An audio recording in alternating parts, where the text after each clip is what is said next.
I'm honored to introduce this amazing panel discussion that we have here on social justice in a new political climate, which will be moderated by our co-directors, Dr. Riddy Sandel and Dr. Greg Payton. So let me quickly just introduce each of our members. We have Dr. Melanie Brewster, who is the Assistant Professor of Psychology and Education here at Columbia University Teachers College. Her research interests focused on marginalized groups and experiences, and examines how experiences of discrimination can impact mental health. I am honored to have her as my advisor and my mentor. We also have Dr. Rebecca Toporek, who is a professor in the Department of Counseling at San Francisco State University. Her scholarship focuses on multicultural training, privilege, social justice advocacy, as well as college and career counseling. We have Dr. William Liu, who's a professor of counseling psychology at the University of Iowa. His doctorate is from the University of Maryland. His research interests are in social class and classism, men and masculinity, and multicultural competencies. We also have Dr. Silvia Mazzula, who is a psychologist, professor, mental health researcher, and author. She is the executive director of the Latina Researchers Network and an assistant professor of psychology at John Jay College of Criminal Justice. She has extensive research and counseling experience with underserved communities. And lastly but not least, we have Dr. Rockey Robbins, who is a professor at the University of Oklahoma in educational psychology. He has published over 60 articles in the areas of assessment and treatment with American Indians, coping mechanisms of American Indian students in boarding schools, American Indian grandparenting, and American Indian spirituality and psychology. All right, and without further ado, we'll get started. Thank you.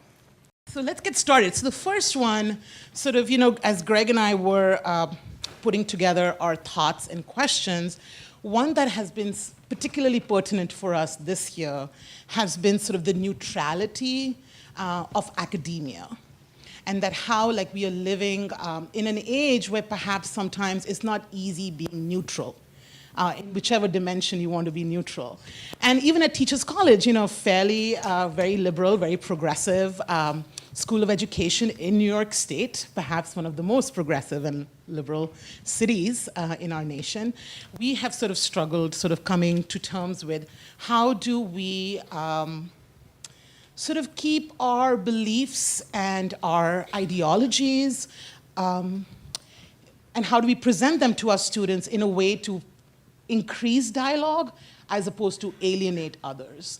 So we were hoping that perhaps the panel can sort of share some strategies on how you navigate the need for neutrality in the classroom. This was actually the one question when I read the potential list. I was like, ooh, I've got something right there. So this is like the one question that I'm like, me. So I want to preface that with, as being a white woman who's well-educated and has a full-time job and all the privileges that I have. But I think that a lot of times neutrality gets confused, like the way that people define neutrality. And I think that there are values and principles of our profession that are not neutral.